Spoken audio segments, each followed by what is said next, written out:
ও নওজোয়ান তরুণেরা, আমার আল্লাহ আমার নবী পাককে সবার আগে সৃষ্টি করেছে। আমার আল্লাহ পাক আমার নবী পাকের নূর মুবারক থেকে পুরো কায়নাতকে তৈরি করেছে। মনে রাখবে হযরতে জিবরাইল আলাইহিস সালাম আমার নবী পাকের দরবারে একবার আসলেন। এক তারিখে আসার সময় আমার নবী জিজ্ঞাসা করেছিল, ও হযরতে জিবরাইল, আপনার বয়সটা কত? হযরতে জিবরাইল আলাইহিস সালাম বললেন, হুজুর এমনি ভাবে তো আমি বলতে পারবো না, তবে হ্যাঁ একটা নমুনা আমি বলতে পারি।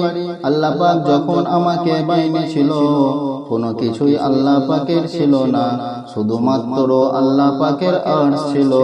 ওই আরশের নিচে একটা নূরের পর্দা ছিল। আমি জিবরাইল যখন চোখটা খুলেছিলাম, ওই পর্দার দিকে যখন নজরটা পড়ল, আমি জিবরাইল অবাক হয়ে গেলাম।